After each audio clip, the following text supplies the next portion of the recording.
ya saya Kapolda kamu, masih Kapolda, Anda tidak bakalan sampai Komisi 3 dan saya sudah berhentikan Anda. Anda kok Kapolres, sudah Kombes seperti itu. Bagaimana polisi ke depan? Oke, saya bacakan pasal 34 ya. Pasal 34, setiap orang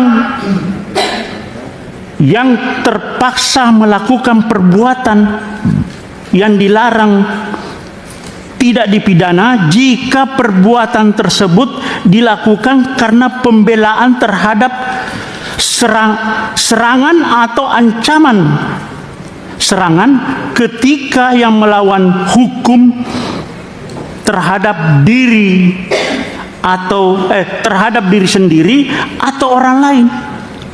Kehormatan dalam arti kesusilaan atau harta benda sendiri atau orang lain.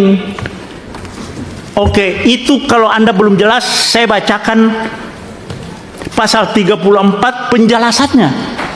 Itu lebih rinci lagi di situ. Ada penjelasan pasal 34. Ini bukan tindak pidana. Kalau di KUHP Lamu Perma, alasan pembenar bahwa orang itu membela diri. Membela diri, bukan undang-undang lalu lintas. Anda salah menerapkan hukum. Jaksa lagi P21 juga. Anda koordinasi yang nggak benar itu. Polres dengan kejaksaan. Anda koordinasi tapi salah. Bagaimana? Jadi maksud saya begini Pak Kapolres dan Pak Kajari. Ini bukan RJ.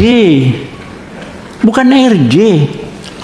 Tidak ada tindak pidana di sini. Sependapat dalam tidak ada tindak pidana. Orang yang Bapak tahu, Bapak ngomong di televisi saya lihat Pak Kapolres itu, oh dia melakukan apa pembelaan yang tidak melakukan tindakan tidak seimbang. Bapak tahu apa yang jambret itu tidak ada istilah di KUHP. Itu adalah pencurian dengan kekerasan.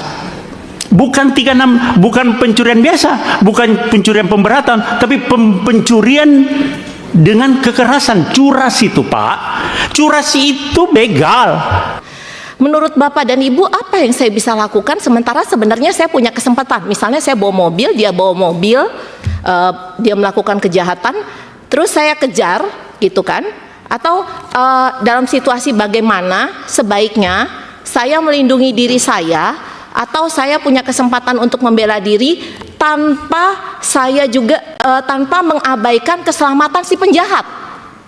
Jadi saya lagi bingung untuk menyelamatkan diri saya, tapi saya juga harus memikirkan cara untuk saya membela diri jangan sampai si penjahat ini terluka atau bagaimana?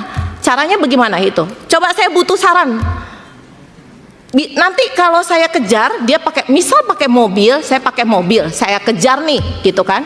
Di depan ada jurang, dia nggak ngerem, dia masuk jurang, mati. Saya yang disalahin, atau gimana nih?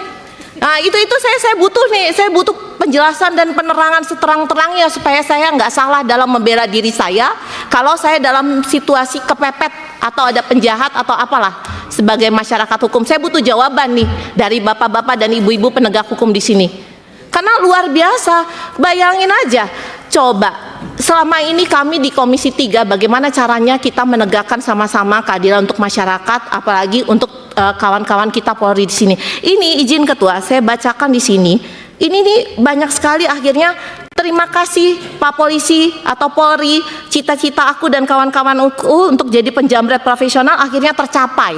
Kalaupun kami meninggoy dengan terhormat. Bahkan korban kami akan ngemis-kemis minta maaf sama keluarga kami. Sekali lagi terima kasih Polri sudah memberitahu kami bahwa profesi jambret adalah profesi mulia di mata hukum. Coba, memalukan kan seperti itu. Jadi tolonglah apa yang kita lakukan di sini, apa yang kita tindak di sini, cobalah berpikir dengan baik dan benar. Jangan mendengar atau melakukan hal-hal sebelum berpikir yang jernih. Dan saya butuh jawaban tuh, apa yang mesti saya lakukan kalau saya kepepet dengan tetap menjaga keselamatan si penjahat. Ayo Bapak dan Ibu di sini, Bapak jaksa, Nanti Ibu. ditanggapi Bu, nggak apa-apa. Ya. Terima kasih banyak, itu aja dari saya. Ya. Assalamualaikum warahmatullahi wabarakatuh. Waalaikumsalam. Pak Nabil silakan. Pak Nabil, kemudian Pak Martin. Assalamualaikum warahmatullahi wabarakatuh.